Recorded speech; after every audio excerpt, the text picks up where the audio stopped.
Yan. Kay pang construction eh. Ano? Guwantes nga. Ito yung dahilan mga kabumrom na pupog ang andar ng makina.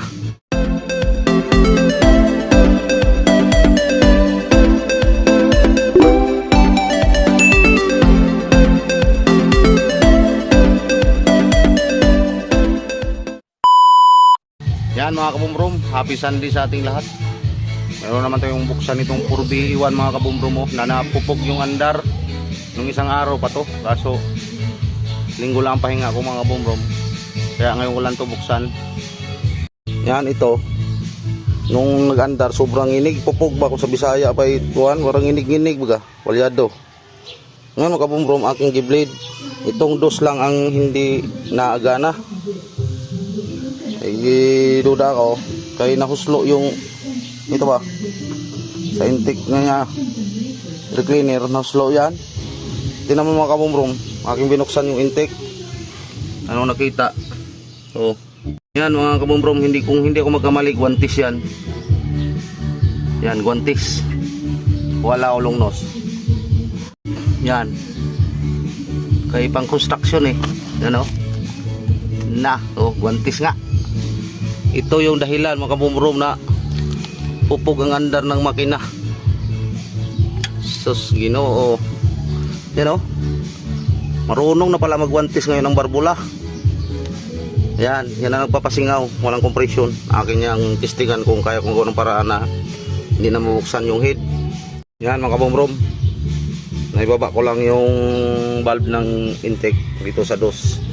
Yan, ito na yun Yan nagwantis nga ang barbula. Silipin ko lang muna kung wala namang tunog itong mga kabumrom na tagaktap. Yan Diyan sa dos. Ha? Sa dos. Sa dos? Pinabayaan man natanggal na. Kahit man lang nilagyan ng nitbag, pwede na. Ano nilagyan ng ano? Nitbag kung nahuslo man. Puro kasi construction kasi ang karga nito. Hoy! Tanggal dito yung hose.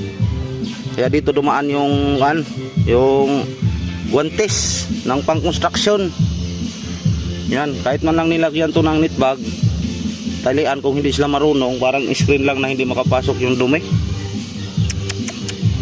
Yan, akin na muna ang ikabit, pandarin ko muna. Yan, ayos na ang andar. Hindi na siya ginig-ginig.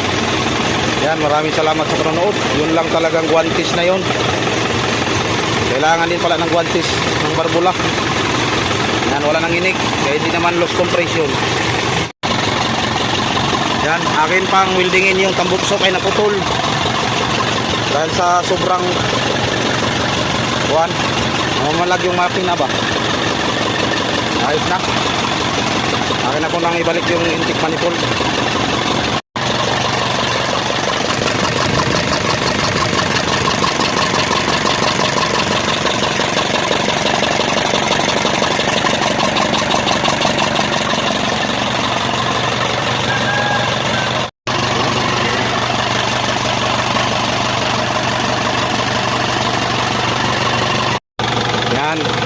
Maraming salamat sa panonood mga kabumrom. Naikabit ko na ng manifold.